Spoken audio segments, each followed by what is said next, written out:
தனிமை. பல நேரங்களில் தனிமை வந்து ரொம்ப ரொம்ப சந்தோஷமான ஒரு விஷயம். மீ டைம் மாதிரி. நாம் மட்டும்தான் இருப்போம், நமக்கு பிடிச்சதை செய்வோம். அப்போ வந்து ரொம்ப சந்தோஷமாக இருக்கும்.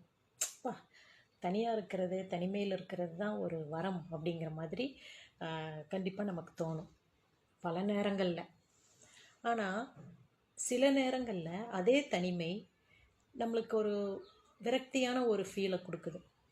என்னடா வாழ்க்கை இது, பேசுகிறதுக்கு யாரும் இல்லை, நம்மளோட பிரச்சனையை சொல்கிறதுக்கு யாரும் இல்லை அப்படிங்கிற மாதிரி நமக்கு சில சமயம் தோணும்.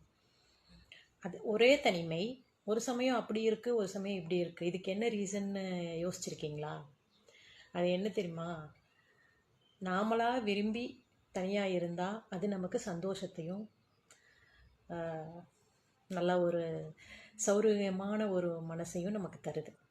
இதே நம்மளுக்கு யாராவது தனிமையை திணிச்சாங்கன்னா, அதாவது நம்மளை வந்து கட்டாயப்படுத்தி நம்ம தனியாக இருக்கிற மாதிரி சுச்சுவேஷன் ஏற்பட்டுச்சுன்னா, அந்த தனிமை வந்து நம்ம ரொம்ப கொடுமையாக ஃபீல் பண்ணுறோம். ஸோ தனிமையில் வந்து வித்தியாசம் இருக்குது. நாமளாக விரும்பி ஏற்றுக்கிறது, நம்ம மேலே திணிக்கிறது. கரெக்டாக? உங்களோட கருத்து என்னன்னு சொல்லுங்கள்.